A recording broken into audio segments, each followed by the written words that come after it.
What's up, everybody? Welcome back to the Post-Gazette Sports Now YouTube channel and podcast network. He is Andrew Destin. I am Noah Hiles. Andrew, we finally witnessed a series win, something that has not happened for nearly a month for this ball club. We got a lot to talk about on our series wrap-up podcast, and before we get into it, we need to talk about our show's presenting sponsor, which is North Shore Tavern. We're brought to you by them as always. If you love baseball, you'll love the North Shore Tavern. The interior is wall-to-wall Pirates. There are appetizers, entrees, cocktails, and of course, steak and seafood on a sizzling lava stone. Open every day. The North Shore Tavern is across from PNC Park, and it is Pittsburgh's home for steak on a stone. Andrew, the Pirates take 2 of 3 from the Colorado Rockies. Offense, we saw it I saw it with my own eyes right out there. It was nuts. I haven't seen it in a while. It finally happened. The Bucks tally 5 runs, 4 of them coming in the bottom of the 6th inning. Just want your initial takeaway on Sunday's win before we get into the entire series recap. Yeah, I mean, you look at this one, I guess, kind of extrapolating it to the series at large a little bit. Just, it took a little bit of time against the starting pitching. Another pitcher's duel, I guess you could say it was, against not necessarily the best starting pitching from the Colorado Rockies, one of the worst staffs in the big leagues, but, eventually getting the job done. You see Oneil Cruz again going deep. It's just a matter of, hey, they got later in the games, they grinded out some at-bats. And I know you got some numbers to pull up here, but just the first thing that comes to mind for me is that it was finally functional later in the games, and the opportunities that they had created for themselves in Oakland, in San Francisco, that went by the wayside. We saw the Pirates at least take advantage of a few of those. So it's not as if, to kind of bring it back to the Friday's game against the Rockies, where Cal Quantrill kind of had his way with this club. Sundays certainly looked different, obviously very different circumstances, but for the Pirates' sake, it was the offense more kind of waking up later in games, which had proven to be really trying out on the West Coast. So starting pitching still giving them fits, but later in the game, striking to life, and that's why you see a little bit closer to a crooked number, I guess you would put it.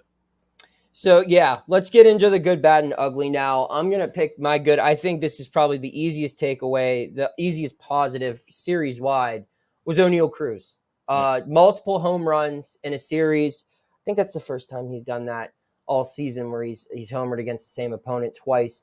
And they were 2 really good swings. Granted, I mean, they were later in ball games, and he did go, I think, 0 for 4 Saturday with some ugly swings there. But, I think this is kind of what you're going to get with Cruz. The highs are going to be very high, like hitting home runs into the river or off the roof of the Miller Lite Bar in right center field. And the lows are going to be 0 for 4 with 4 strikeouts, and he doesn't look like he's going to come close to it. And I think that that's just the type of player he's going to be. And Andrew, there are worse things than having that, because you take the good with the bad from him. Because when he is locked in, when he does have a series like this, that is a game-changing player. And you saw it. I mean, when that bat made contact there, and he also had another extra base hit that was a couple feet away from being a home run. He almost had 2 home runs today, but 2 extra base hits, 3 extra base hits in the series, 2 home runs, both 2-run bombs. This is good. They've been missing power. They've been missing something in the middle of this batting order. And him doing this in the cleanup spot is quite literally the best thing this team could have hoped to gain, I guess. Aside from a sweep, this series is getting a series win and having Oneil Cruz be the driving force offensively for your team in the past 3 games. So that's my good. What's yours? Yeah, for me, I go to Jared Jones. I'll take it to the pitching side. You obviously hitting on a lot of important stuff there with Oneil Cruz. For me, Jones, I mean, it wouldn't say it was, a bad start by any stretch of the imagination against the Giants, but it was probably the one last Sunday where he felt he didn't have his best stuff. That was pretty evident to us who were in attendance and all of you watching on TV, where he went 5 innings, 3 runs. Then Saturday against the Rockies, just comes 1 hit away from being in line for a perfect game.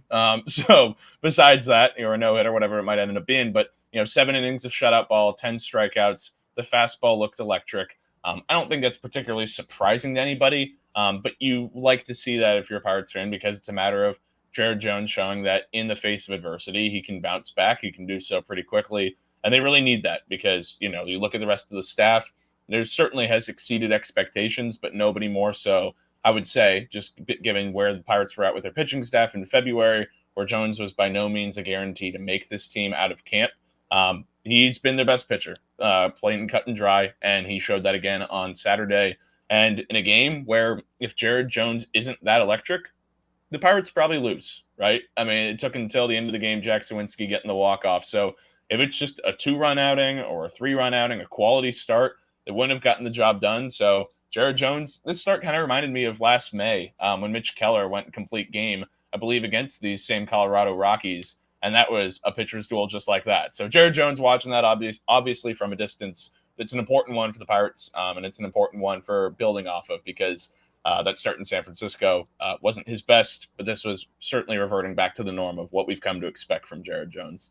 There's a term in baseball that you call the ace. It's called the stopper. You know, when your club is struggling, you want that guy on the mound. This is now twice that Jared Jones has delivered a key start that ended a losing streak. The first time came in a 6-game losing skid. He shoved on a Monday night against the Brewers to snap a losing streak there. That was a 6-game losing skid. They had a 5-game losing skid. He comes in, he throws. He was one mistake pitch away from 7 perfect innings. They almost threw a perfect game, yep. Andrew, which is kind of crazy. But yeah, he was electric. He was really good. I have nothing more to add than that. He was really, really darn good. He has been the best thing from the Pirates this season. We'll get into the bad now.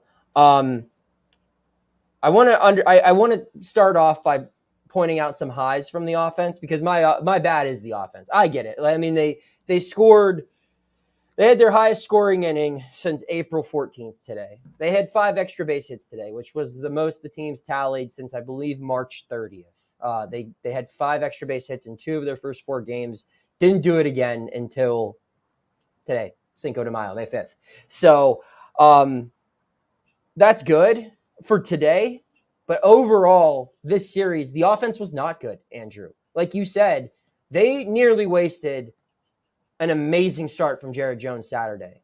Yep. And they just took advantage of former Pirate Nick Mears being on the mound in the bottom of the 9th. They were helpless on Friday night. I mean, they got a garbage time home run from Cruz, which was still a good sign for Cruz. But as an offense, this is not good, Andrew. So I wrote down some numbers. Wednesday, and again, this isn't the Rocky series, but Wednesday when they got shut out in Oakland, Ross Stripling, 6 innings pitched, no runs, 3 hits, no walks, 2 strikeouts. Cal Quantrill, Friday night, 7 2/3, scoreless, 3 hits, no walks, 9 strikeouts. Gomber, Saturday, 6 scoreless innings, 4 hits, 2 walks, 3 strikeouts. And they only had 1 run against Feltner through 5 innings today. I mean, they got the big inning, but let's be real. I mean, they scored 8 runs in 3 games against an 8-win team. And half of that offensive production came in 1 inning. They scored 4 of their 8 runs in the bottom of the 6th. So, yes, today was a good offensive day, but this was not a good offensive series for the Pirates. It's encouraging, I guess, because you're starting to see a little bit more barreling. But, barreling of the baseball, you're starting to see balls leave the yard. The extra base hits are encouraging, and individual guys like Reynolds, he needs to be good. He's been consistent all year, but he was good again today. Cruz, that stuff's good. But as a whole, I mean, the lineup, if I'm Derek Shelton, I'm happy with the win, but I'm not satisfied offensively from this past series because before Sunday, it was 2 really bad performances against 2 really bad pitchers. What's your bad, Andrew? Yeah, for me, I mean, I go back to the pitching side. And, maybe it's a little unfair for me to call this truly bad, but Bailey Falter, starting today, we're recording this on Sunday, of course, what he demonstrated against the Rockies, giving up 3 runs in a little bit over 5 innings. It's coming on the heels of against the A's where they tagged him for 5 runs in 5 innings. I think what we're seeing from Bailey Falter is, at least in my opinion, this is a guy who has proven to be an MLB pitcher. He's demonstrated as much in Philadelphia. He came here and had a tremendous start to this season. The last 2 starts, the way I kind of interpret it, it's regressing a little bit toward the mean. By no means is that for me to say, okay, Bailey Falter needs to be DFA'd or he needs to be, exiled off the team. Nothing like that. The point that I'm more so getting to is that it was a tremendous start. Aside from that Miami start, where he had a stretch of 4 starts, I believe, where he only gave up 4 runs. I don't think any of us would call that sustainable from Bailey Falter. This is more trending in the direction of who he is, which is a serviceable MLB pitcher, probably better as your 4 or 5 starter than a 1 or a 2. And I think to open it up to the larger discussion that I would be willing to listen to, hey, whenever the Pirates deem Paul Skeens ready, if that's later this week, if that's as soon as Friday, that Bailey Falter might be the guy who is the prime candidate to come out of the rotation, just because I think what he can provide as a funky left-hander, that's probably more serviceable coming out of the bullpen than, say, Quinn Priester is. And frankly, Priester has earned it based off his first 3 starts where he's pitched to a 3.31 ERA. So that's all to say that Bailey Falter, this was not a great start, not a bad start by any means for him. But this is kind of trending back toward the pitcher that I think people, if not anticipated, it's perfectly believable that this is the kind of guy that he can be for the Pirates. Yeah, I mean, 6 hits against this Rockies lineup isn't great. It's not horrible, though. And I will say it's worth pointing out, I mean, the guy hardly threw a slider at all today. That's his second best pitch. And the reasoning behind that, he said he's had a guy catching him who's never caught him before. Grandal, that unfamiliarity there, I think might have hindered Bailey a little bit. I'm not willing to label him as bad, but I hear what you're saying, Andrew. And I actually do agree where I think the best method, if they are to call up Skeens, and I know we're getting off track, but I want to make this point. Sure. The best I think they could do right now is go 6-man rotation, maybe 1 or 2 starts in. And then once you want to slim it back down to 5, I agree that Falter is probably the best candidate to go back to the bullpen for no other reason than you've got 2 young pitchers who are going to be on an innings limit. They're going to be on an innings watch. Both of them are right-handers who throw 100 miles per hour and are very fastball heavy. Pairing Bailey Falter with Jared Jones and Paul Skeens would actually work out pretty well, in my opinion. Yeah. And if you space those 2 out in the rotation where, Bailey can get a couple of days of rest between their starts, and you just say, like, hey, your day's the pitcher these 2 days, and we're going to expect you to go multiple innings whenever they're done. If that means one of them goes 7 innings and you finish the game, that's great. If one of them only goes 4 innings predetermined, you're going to get the next 4 and you're going to hand the ball to David Bednar. I like that strategy. And again, I know we're way off topic, but I do think by the way he's trending, I do agree with you, Andrew, that he's not going to be this ace guy that he looked like in April. But with what he has to offer as far as the way he throws a baseball, his pitch repertoire, I think he pairs very well with other guys in this starting rotation and can be a weapon moving forward, perhaps in a different role. We'll move on now to the ugly, and I'll let you start it off, Andrew, with something that kind of headlined the beginning of this series for your ugly. Yeah, kind of referencing it there with Yasmani Grandal, obviously catching Bailey Falter for the first time. The reason he's back up, well, Henry Davis was sent to Triple-A Indianapolis. That's my ugly because you look at what Henry provided in his time up here. I'll give kudos and give credit where it's due. He was much more improved defensively than I anticipated coming out of spring training. There were flashes of it, but I did not expect him to be a league average defender or slightly below it, and he was certainly that. The problem was the bat lagged significantly behind, and Ben Cherington said as much. You wrote about it in a piece on our website that you guys should absolutely check out. Hitting fastballs was something that was really tough for Henry Davis this year. That's not been the case in college, in the minors, throughout his time in the Pirates organization. Hitting fastballs is something that Henry Davis has done a banner job with. That was not the case the first month and change of the season. So he's my ugly because this is the second time we've seen Henry go back to AAA. You look back at last year, coming off the injury, that obviously absolutely was part of the reasoning why he went back down there before coming back to Pittsburgh. But last year, the ugly was him in right field where they were trying him in a new position. This year, the bat isn't quite there. Marrying the two together where he can be an adequate defender with an above average bat has proved really trying. And it is way too early to issue things such as Henry Davis is a bust. To me, it's at least one more opportunity up here. I don't know how soon that is. But the Pirates are probably going to need him because Yasmani Grandal at this stage in his career is not going to be a guy that catches 5 times a week. Joey Bart is going to be able to help out there. But Yasmani Grandal is dealing with plantar fasciitis in his left foot. That's something that's going to be a recurring issue. I'm no doctor, but I would say that there's probably a very real reality where Henry Davis is going to need to come back up here and catch meaningful games. And Ben Cherington said as much on his radio show that Henry Davis is a big part of this team in 2024, period. Like, they are going to need him. So they got to get him right, get him down to AAA, see if you can get that bat on track, because if not, that's a really big issue considering that was probably Henry Davis's biggest tool when they drafted him is that this guy, the hitting was here and the defense was lagging behind a little bit, and now it's kind of gone to this level, if not even reversing, where the defense is probably ahead of the hitting at the MLB level, which if you asked me that last year, I probably wouldn't have said as much. Yeah. My ugly will be the Colorado Rockies. And this isn't going to be me speaking about how bad they are and just making fun of them for a couple of minutes. It's more that, this is a team that the Pirates had to beat at least twice. They should have swept this team. This is a team that is actively trying to lose, and they've been doing that pretty well. They're like, 8-26 now? Something like that. It's not a good ball club. They've struggled in all areas of the game. If you look at the team stats, they're near the bottom in pretty much every category. And the Pirates had to fight hard for these 2 wins. Granted, a win is a win. And you get a series win here. It's the first time you've had a series win since April 5th through 7th when you took 2 from the Baltimore Orioles. It's a step in the right direction. And you've got to beat these bad ball clubs. But this was supposed to happen. If you could not do this, win 2 of 3 against the Rockies, then it was panic button time. So it's good. And you're playing another bad baseball team coming up, and you need to beat them twice as well if you hope to be any sort of competitive for the remainder of May. And I guess that's how we'll conclude the show. Andrew, just one observation for the Angels who will be in town Monday, Tuesday, and Wednesday. Yeah, one for me.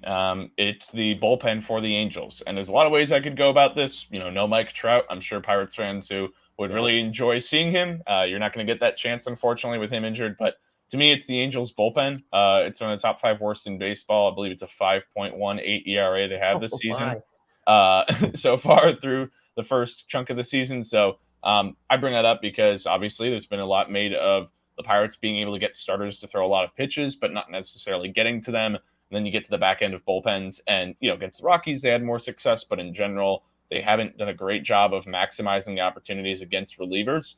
This is a prime opportunity for the Pirates to get to work with the back ends of bullpens. The Angels is one of the worst in the league. So I'm curious to see.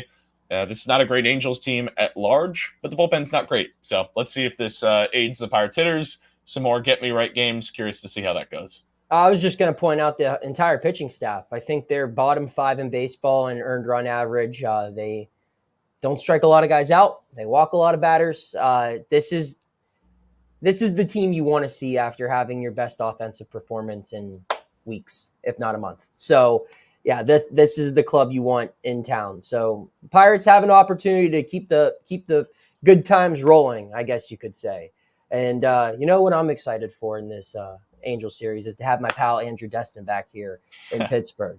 I don't want to, as much as I enjoy looking at your, the banners and everything hanging up in your childhood bedroom, I'm ready to get my buddy and my work partner back here soon. So makes 2 of us. It's starting to cloud up here in the Bay Area. It was a rainy day yesterday, so I'm like, it's not even sunny here anymore. I might as well get back to Pittsburgh where it's nice and warm, get to see the gang again. So yes, absolutely. That's all he's got. That's all I've got. He's Andrew Hiles, or he's Andrew Destin. I am Noah Hiles. I'm Noah Andrew Hiles, so I actually am kind of Andrew Hiles. There you go. Do you know my middle name is Andrew? News to me, man. All right, we're getting off track. I'm a little sleepy. It's been a long weekend.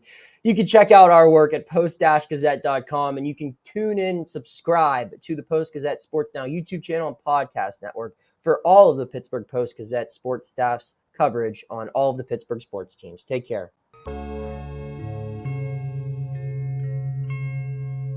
Thank you for checking out this content from Post-Gazette Sports. If you watch this video on YouTube, please like the video and subscribe to our channel. For all of the sports coverage the Post-Gazette has to offer, visit post-gazette.com.